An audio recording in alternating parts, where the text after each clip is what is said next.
So I woke up around 5:30 in the morning with some contractions and a slight headache. I went down early around 6 o'clock to make breakfast and coffee, hoping that the coffee would make my headache go away since I couldn't take any medicine. Contractions paused between 7 and 9 a.m.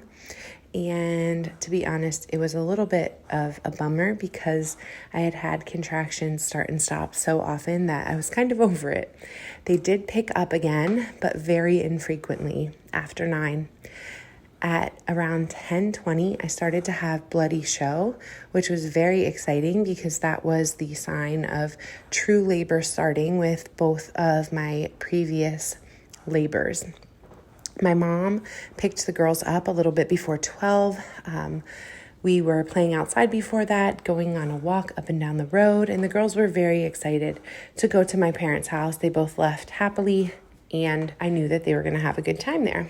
At that point at 12, I was still having bloody show and some cramping, but very few contractions. So for the afternoon, Andrew and I mostly rested. We ate, we picked up around the house. I told my midwife about the contractions and the bloody show, but in my mind, we could have had hours or even days left until actual active labor picked up. So contractions started to feel stronger, but still very spaced out. So I knew I was still in early labor. I was really able to use a lot of the things I had hoped for this time around, like visualizing riding a wave, focusing in on the lyrics to the songs on my playlist, reading my birth cards. I had friends who gave me birth cards, and then I had written some out on my own with Bible verses on them, relaxing all the muscles in my body during a contraction, and really just embracing each contraction. They almost felt good, to be honest, throughout the afternoon. Every time I would have a contraction, even the strong ones, it was a really good feeling. I felt like my body was working and doing what it was supposed to do to get the baby to come out. Although everyone on the birth team was on alert, I didn't want anyone here too soon and then for the labor to just disappear. So I was waiting for consistency in the contractions, in their timing, and also in their intensity. Finally, between 5 and 5:30, my contractions seemed to be more intense. I told my photographer she should come and asked my midwife if she thought getting there in the next 45 to 60 minutes was a good idea, and she said yes. At that point, my contractions were still about 7 to 10 minutes apart, but they were starting to last a minute or more. I texted my family and friends that things were starting to pick up. I didn't have any way to really gauge how long things were going to take, but my hope was to have the baby before sunset, and sunset that day was at 8:28. My photographer arrived around 6, the same time that Andrew started filling the tub. I was still able to have conversations with everyone, and I even told her I was nervous that we were filling the tub too soon. Contractions were about 5 minutes apart now, but I wanted Andrew's support during the contraction. He would give counter pressure to my hips and my back. I had more back pain in labor this time than I've ever had before, so I was a little worried that the baby might be sunny side up. Around this time, a song came on the playlist called Psalm 46, Lord of Hosts by Shane and Shane. It was a song with punch and with power, and that's how I was starting to feel, like things were powerfully picking up. So I put it on repeat. It ended up playing until he was born, and probably for an hour after he was born too. My midwife got there around 6:40 or 6:45. I was able to talk to her in between my contractions still. She took my vitals, took the baby's heart rate, and was asking how I was feeling, trying to determine the baby's position. She said, good news, the baby is not on my back, meaning not sunny side up. Around this time, approaching 7 o'clock, I started to have a hard time finding relief, even after a contraction ended. From my belly button down, felt like one big cramp. My midwife said the baby's body was pressing really hard there, and that's why I was feeling that.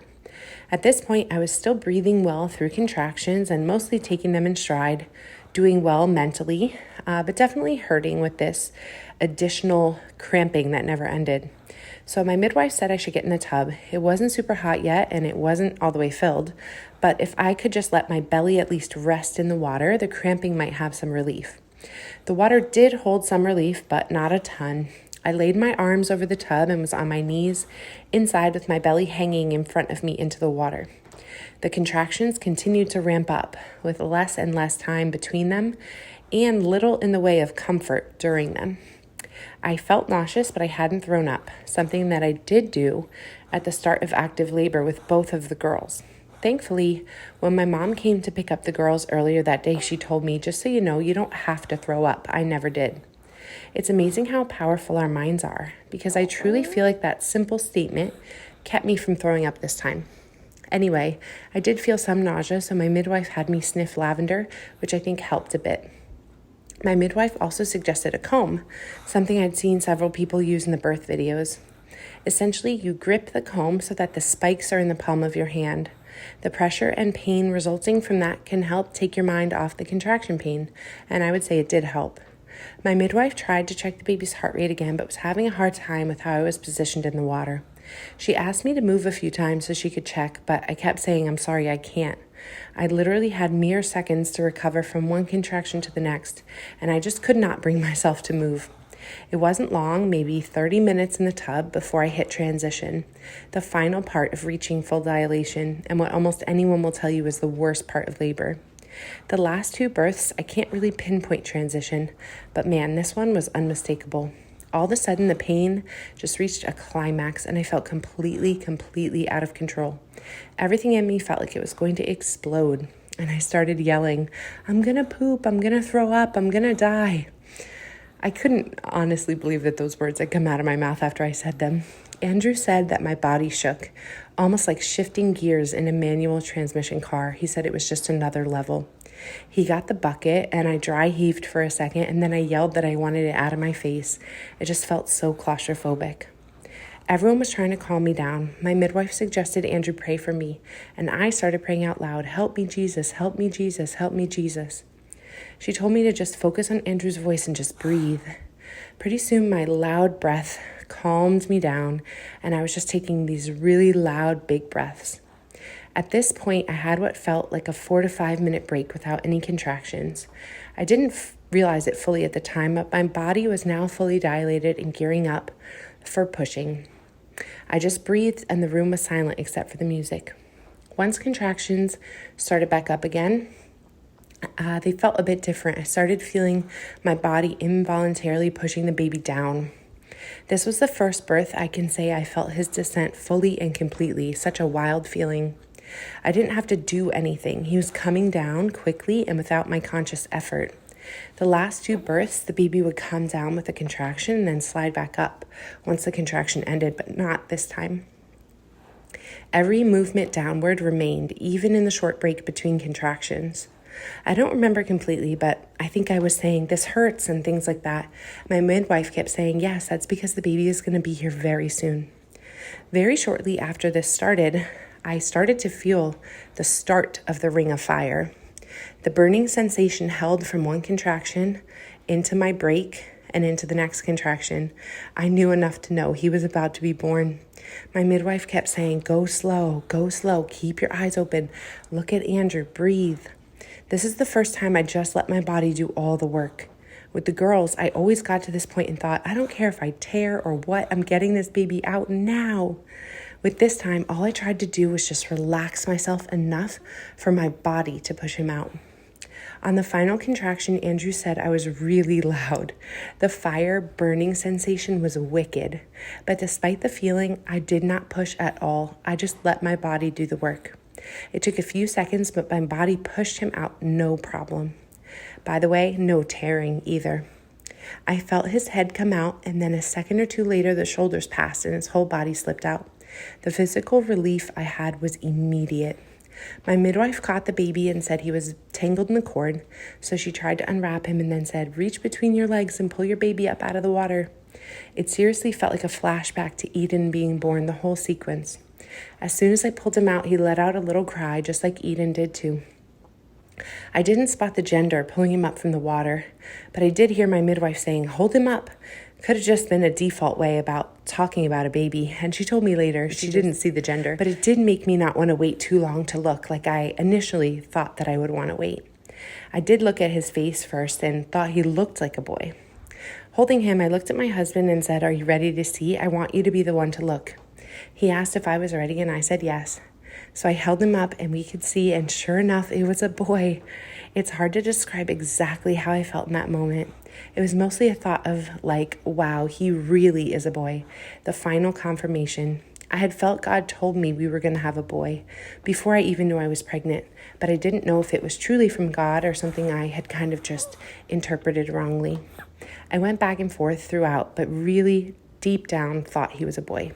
Seeing is believing. We would have been so excited either way, but knowing this will be our last baby, it was so special to have it be our son. I think I kissed Andrew in this moment and was just like, can you believe it?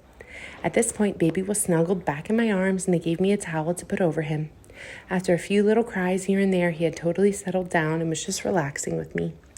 One of the beautiful parts about home birth is no one taking the baby from you or rubbing him vigorously or handling him roughly in any way. I looked around the tub and yuck. The water wasn't too full and it was already starting to get a little funky from birth, so we decided to get out and deliver the placenta on the bed. They prepped the bed with plastic and then another sheet on top and some Chuck's pads.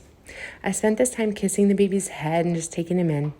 He had a good amount of vernix still on him, which was really interesting considering that he was almost a week late. My midwife helped me out of the tub and into bed where I laid down with the baby. I got water to drink, delivered the placenta maybe 10 minutes later, with honestly more pushing than I needed to do to get the baby out. I said it felt like I delivered an octopus and everybody laughed. My midwife said the cord was very long and the placenta very healthy. I had a healthy amount of bleeding as well, thank God. After that, we were chatting and admiring the baby, talking about the birth, and my birth team was busy getting me some immediate postpartum stuff, like brewing some red raspberry leaf tea, warming up soup for us, and getting my after ease tincture into some water. My midwife took me and the baby's vitals, and all was good with both of us, thank the Lord. We told our family that they had to be here in person to find out if the baby was a boy or a girl, so they were quick to come over. Everyone guessed boy after looking at his face, and they were excited to be right. The photographer was able to capture everyone's reaction that night.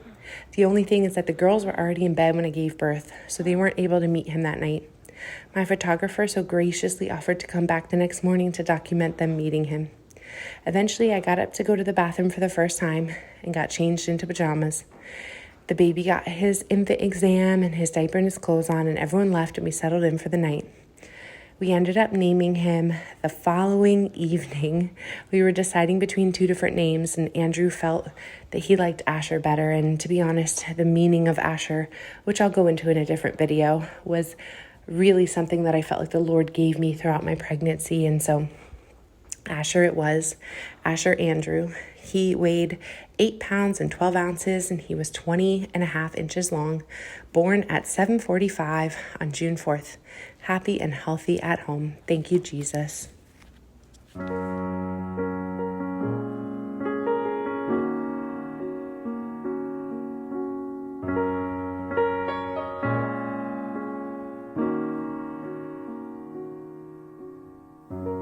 All I see are angels and all these streets of gold that lead to you.